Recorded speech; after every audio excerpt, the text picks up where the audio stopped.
প্রথমত হামলার মতো কোনো ঘটনা এখানে ঘটেনি, তবে আমরা দেখেছি ওই যে আগে পিছু নিয়ে হচ্ছে একটু ধাক্কাধাক্কি হতে পারে। তবে আমরা বিষয়টি তারপরে তদন্ত করে দেখব যে এখানে কোনো ধরনের অপ্রীতিকর ঘটনা ঘটেছে কিনা। প্রথম কথা হচ্ছে জুলাই গণ অভ্যুত্থানে বাংলাদেশের সকল ধরনের শিক্ষার্থী অংশগ্রহণ করেছে। সেই অংশগ্রহণের ক্ষেত্র থেকে তাদের কিন্তু নেতৃত্বের প্রতি একটু উচ্ছ্বাস জেগেছে, দেশকে লিড দিবে, ছাত্রদেরকে লিড দিবে এবং এদেশকে এগিয়ে নিবে।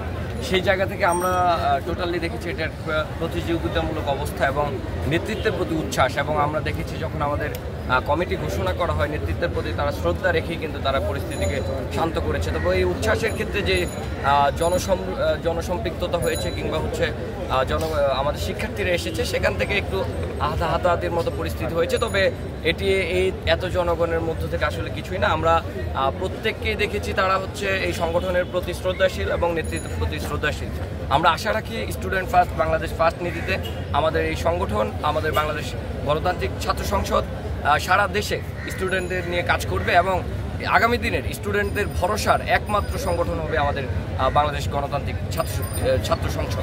আমার একটা প্রশ্ন ছিল, প্রশ্ন হচ্ছে যে প্রাইভেট বিশ্ববিদ্যালয়ের শিক্ষার্থীরা অভিযোগ করেছেন তাদের সাথে কোনো ধরনের আলাপ আলোচনা ছাড়াই নতুন কমিটি ঘোষণা করা হয়েছে। আমাদের অভিযোগের কতটা সত্যতা আছে?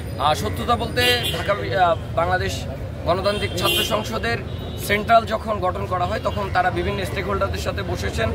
অবশ্যই তারা, আমি মনে করি তারা হচ্ছে প্রাইভেট বিশ্ববিদ্যালয়ের সাথে কিংবা বেসরকারি বিশ্ববিদ্যালয়ের সাথে বসেছেন এবং তাদের মাধ্যমে সকলের মতামত নিয়েই কিন্তু এই কেন্দ্রীয় নেতৃত্ব নির্বাচন করেছেন। এরপরেও কেন এই ধরনের আচরণ? আপনারা বলছেন, আমরা আবারও বলছি, আমাদের শিক্ষার্থীদের যে নেতৃত্বের প্রতি উচ্ছ্বাস, এই নতুন ছাত্র সংগঠনের প্রতি উচ্ছ্বাস, সেটা থেকেই হচ্ছে এখানে তারা জড়ো হয়েছেন।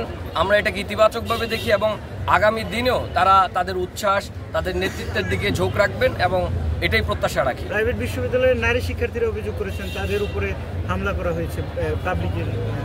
প্রথমত হামলার মতো কোনো ঘটনা এখানে ঘটেনি, তবে আমরা দেখেছি ওই যে আগে পিছু নিয়ে হচ্ছে একটু ধাক্কাধাক্কি হতে পারে। তবে আমরা বিষয়টি তারপরে তদন্ত করে দেখব যে এখানে কোনো ধরনের অপ্রীতিকর ঘটনা ঘটেছে কিনা।